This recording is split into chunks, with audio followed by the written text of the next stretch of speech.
sih itu gampang untuk dimengerti secara bersama, karena sejak dulu memang tujuannya sebetulnya Bapak dan Ibu sekalian, bagaimana caranya kita ini memberikan pengupahan yang adil. Ya, adil itu artinya kalau di dalam perusahaan itu ya tidak sama rata sama rasa, tidak rajin malah sama saja, gitu ya. Jadi bagaimana setelah pada tahun pertama para pekerja buruh itu menerima upah minimum, selanjutnya bagaimana upah yang berdaya saing. Jadi waktu itu pikiran kita Bapak dan Ibu, bagaimana sistem upah itu bisa adil, kondusif, produktif dan berdaya saing. Tapi tanpa data, ya.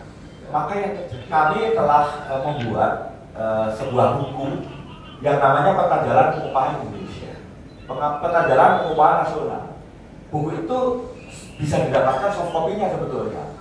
Nah, di dalam Peta Jalan Pengupahan Nasional itu, perintahnya Pak Hanif waktu itu adalah gini, tolong ya buat yang sebenar-benarnya untuk kemaslahatan pengusaha dan pekerja.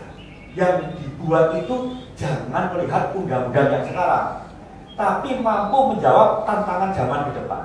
Jadi kalau Bapak dan Ibu lihat Peta Jalan Pengupahan, meskipun di situ juga ada sejarahnya, tapi rekomendasi yang kita berikan adalah rekomendasi pengupahan nasional kita berdasarkan visi misi Indonesia Emas tahun 2045.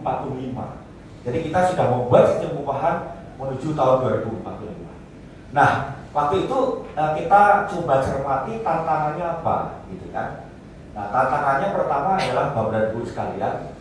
Pertama adalah kita saat ini mengalami masa yang namanya digitalisasi, ya kan? Ada revolusi industri 4.0, 5.0 dan lain sebagainya.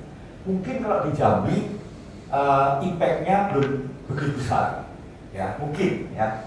Tapi saya kira sudah ada. Seperti kalau saya bertanya, banyak orang yang tidak bisa menjawabnya. Apa yang terjadi adalah kita berasumsi. Ya, jadi kalau kita berasumsi, yang terjadi adalah keputusan yang kita lakukan adalah keputusan berdasarkan asumsi. Oleh karena itu, izinkan saya Bapak dan Ibu, karena tugas saya ini adalah sebagai CEO dan BOD Pak di Dewan Pengupahan Nasional yang melayani. CEO itu artinya bukan Chief Executive Officer, tapi Chief Everything Officer, ya. Alias pembantu umum gitu. Karena semuanya kita kerjain. Sehingga kita juga harus membuat sistem pengupahan yang kedepannya mampu istilahnya menjembatani tantangan zaman. Ya, kita saat ini 65% dari penduduk Indonesia adalah berada di usia produktif, dan yang kita harus hati-hati adalah lulusan usia produktif tinggi ternyata Pak, kebanyakan adalah lulusan SD, SMP, SMA. Kenapa? Ini berbahaya karena jangan-jangan antara pekerjaan masa datang dengan kompetensi sekarang itu udah tidak cocok lagi gitu. Dan sehingga nantinya bonus demografi ini bukan membuat kita makin produktif, tetapi menjadi malapetaka demografi. Nah, ini penting sekali saya kira. Makin banyak Pak pekerjaan yang berada di sektor informal. Saat ini dari angkatan kerja 136 juta, 90 juta orang kita, pekerja kita berada di sektor informal.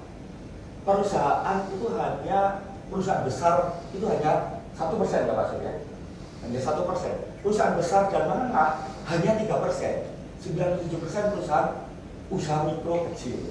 Nah, oleh karenanya, apakah jalan pengupahan harus mampu menjawab bagaimana, mohon izin ini Pak, pekerja di sektor usaha mikro dan kecil ini, ya, ini tidak bisa mendapatkan proteksi BPJS kita karena tidak ada upah minimumnya kan, sehingga diperlukan ke depan adalah ada upah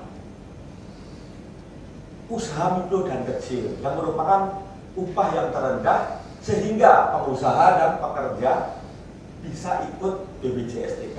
Kalau enggak, anak-anak kita, saudara-saudara kita yang bekerja di sektor pekerja usaha mikro dan kecil tidak akan mendapatkan JKK, JKM, boro-boro Pak JHT maupun jaminan pensiun. Nah, tapi itu nggak bisa terwujud kalau kita tidak punya data, Pak. Kebetulan saya mau pelajari, kami tidak ikut di dalam istilahnya kalau kami bukan tim rumus undang-undang cipta kerja. Setelah kita pelajari, ternyata kalau undang-undang cipta kerja ini syarat-syarat apapun penyesuaiannya harus berdasarkan indikator-indikator ekonomi.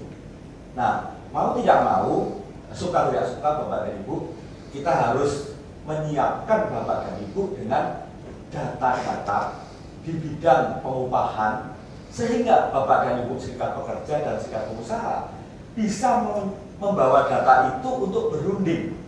Karena berunding di depan harus berdasarkan data. Emang rata-rata konsumsinya berapa? Siapa yang tahu rata-rata konsumsi? Emang indikator PDB-nya berapa? Emang tingkat pengangguran terbuka berapa dan sebagainya. Oleh karena itu, Bapak dan Ibu, kita menyiapkan yang namanya Wikipedia. Wage itu gaji, pedia itu kayak Wikipedia, kayak Tokopedia. Jadi data, informasi, analisa, kajian soal pengupahan, apapun soal pengupahan yang dibutuhkan Bapak dan Ibu, kita sediakan di Wikipedia lah. Nah, Bapak dan Ibu kalau ingin tahu tingkat upah di masing-masing daerah, pengangguran, statistik apapun bisa dilihat di sini. Baik, jadi ini adalah Wikipedia kita yang bahasa Indonesia-nya adalah Sistem Informasi Pengupahan Nasional. Jadi ini Bapak dan Ibu, kami sudah sampaikan bahwa latar belakang kita ingin Wikipedia.com ini. Kenapa namanya Wikipedia? Tadinya namanya Simpenas, Pak, Sistem Informasi Pengupahan Nasional. Ya, karena begini, banyak investor-investor dari luar negeri yang ingin tahu pengupahan di Indonesia itu tidak mendapatkan data. Karena datanya disimpan di lemarinya Kemenaker, di laci, Pak, tidak dipublish gitu ya. Terus bahasa Indonesianya gaji itu apa? Bingung. Jadi kita pakai nama adalah Wikipedia. Supaya Wix itu kan upah, pedia itu apa saja, serba-serbi soal pengupahan ada di situ, gitu ya. Dan nanti kita akan membuat yang namanya indeks upah. Jadi ujung-ujungnya kalau Bapak Ibu ada yang dari Biro Pusat Statistik, kita akan membuat seperti hanya indeks inflasi, indeks pertumbuhan ekonomi. Kami nanti akan berdasarkan data-data dimensi pengupahan, kita akan membuat namanya indeks upah.